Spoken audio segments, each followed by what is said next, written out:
मेरी इस channel basket of story knowledge में आपका स्वागत है। रविवार व्रत कथा सभी मनोकामनाएं पूर्ण करने वाले और जीवन में सुख, समृद्धि, धन, संपत्ति और शत्रुओं से सुरक्षा हेतु सर्वश्रेष्ठ व्रत रविवार का व्रत है। तो आज हम जानेंगे रविवार व्रत कथा। प्राचीन काल में एक बुढ़िया रहती थी। वह नियमित रूप से रविवार का व्रत करती। रविवार के दिन सूर्योदय से पहले उठकर बुढ़िया स्नानादि से निवृत्त होकर आंगन को गोबर से लीपकर स्वच्छ करती। उसके बाद सूर्य भगवान की पूजा करते हुए रविवार व्रत कथा सुनकर सूर्य भगवान का भोग लगाकर दिन में एक समय भोजन करती। सूर्य भगवान की अनुकंपा से बुढ़िया को किसी प्रकार की चिंता व कष्ट नहीं था। धीरे धीरे उसका घर धन धान्य से भर रहा था। उस बुढ़िया को सुखी होते देख उसकी पड़ोसन उसे बुरी तरह जलने लगी। बुढ़िया ने कोई गाय नहीं पाल रखी थी, अतः वह अपनी पड़ोसन के आंगन में बंधी गाय का गोबर लाती थी। पड़ोसन ने कुछ सोचकर अपनी गाय को घर के भीतर बांध दिया। रविवार को गोबर न मिलने से बुढ़िया अपना आंगन नहीं लीप सकी।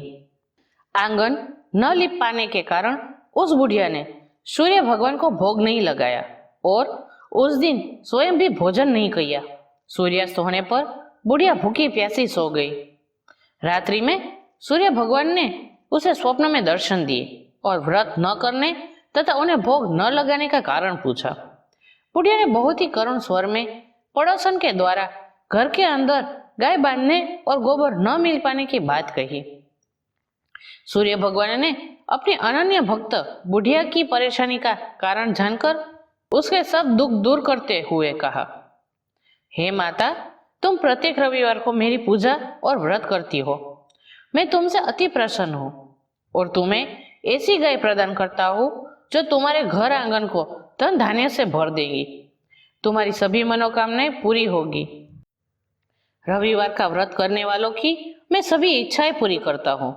मेरा व्रत करने व कथा सुनने से बांझ स्त्रियों को पुत्र की प्राप्ति होती है। स्वप्न में उस बुढ़िया को ऐसा वरदान देकर सूर्य भगवान अंतर ध्यान हो गए। प्रातःकाल सूर्योदय से पूर्व उस बुढ़िया की आंख खुली तो वह अपने घर के आंगन में सुंदर गाय और बछड़े को देखकर हैरान हो गई। गाय को आंगन में बांधकर उसने जल्दी से उसे चारा लाकर खिलाया। पड़ोसन ने उस बुढ़िया के आंगन में बंधी सुंदर गाय और बछड़े को देखा तो उससे और अधिक जलने लगी। तभी गाय ने सोने का गोबर किया। गोबर देखते ही पड़ोसन की आंखें फट गई। पड़ोसन ने उस बुढ़िया को आसपास न पाकर तुरंत उस गोबर को उठाया और अपने घर ले गई तथा अपनी गाय का गोबर वहां रखाई। सोने के गोबर से पड़ोसन कुछ ही दिनों में धनवान हो गई। गाय प्रतिदिन सूर्योदय से पूर्व सोने का गोबर किया करती थी और बुढ़िया के उठने से पहले पड़ोसन उस गोबर को उठाकर ले जाती थी। बहुत दिनों तक बुढ़िया को सोने के गोबर के बारे में कुछ पता ही नहीं चला। बुढ़िया पहले की तरह हर रविवार को भगवान सूर्यदेव का व्रत करती रही और कथा सुनती रही। लेकिन सूर्य भगवान को जब पड़ोसन की चालाकी का पता चला तो उन्होंने तेज आंधी चलाई। आंधी का प्रकोप देखकर बुढ़िया ने गाय को घर के भीतर बांध दिया। सुबह उठकर बुढ़िया ने सोने का गोबर देखा। उसे बहुत आश्चर्य हुआ। उस दिन के बाद बुढ़िया गाय को घर के भीतर बांधने लगी। सोने के गोबर से बुढ़िया कुछ ही दिन में बहुत धनी हो गई। उस बुढ़िया के धनी होने से पड़ोसन बुरी तरह जल भून कर राख हो गई और उसने अपने पति को समझा बुझाकर उस नगर के राजा के पास भेज दिया। राजा को जब बुढ़िया के पास सोने के गोबर देने वाली गाय के बारे में पता चला तो उसने अपने सैनिक भेजकर बुढ़िया की गाय लाने का आदेश दिया। सैनिक उस बुढ़िया के घर पहुंचे।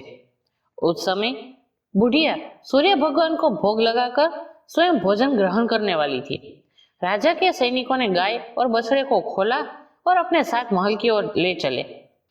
बुढ़िया ने सैनिकों से गाय और उसके बछड़े को न ले जाने की प्रार्थना की। बहुत रोई चिल्लाई, लेकिन राजा के सैनिक नहीं माने। गाय व बछड़े के चले जाने से बुढ़िया को बहुत दुख हुआ। उस दिन उसने कुछ नहीं खाया और सारी रात सूर्य भगवान से गाय वह बछड़े को लौटाने के लिए प्रार्थना करती रही। सुंदर गाय को देखकर राजा बहुत खुश हुआ। सुबह जब राजा ने सोने का गोबर देखा तो उसके आश्चर्य का ठिकाना न रहा। उधर सूर्य भगवान को भूखी प्यासी बुढ़िया को इस तरह प्रार्थना करते देख उस पर बहुत करुणा आई। उसी रात सूर्य भगवान ने राजा को स्वप्न में कहा, राजन, बुढ़िया की गाय व बछड़ा तुरंत लौटा दो, नहीं तो तुम पर विपत्तियों का पहाड़ टूट पड़ेगा, तुम्हारा महल नष्ट हो जाएगा। सूर्य भगवान के स्वप्न से बुरी तरह भयभीत राजा ने प्रातः उठते ही गाय और बछड़ा बुढ़िया को लौटा दिया। राजा ने बहुत सा धन देकर बुढ़िया से अपनी गलती के लिए क्षमा मांगी। राजा ने पड़ोसन और उसके पति को उनकी इस दुष्टता के लिए दंड दिया। फिर राजा ने पूरे राज्य में घोषणा कराई कि सभी स्त्री पुरुष रविवार का व्रत किया करें। रविवार का व्रत करने से सभी लोगों के घर धन धान्य से भर गए, चारों ओर खुशहाली छा गई, सभी लोगों के शारीरिक कष्ट दूर हो गए। राज्य में सभी स्त्री पुरुष सुखी जीवन यापन करने लगे। जय सूर्यदेव।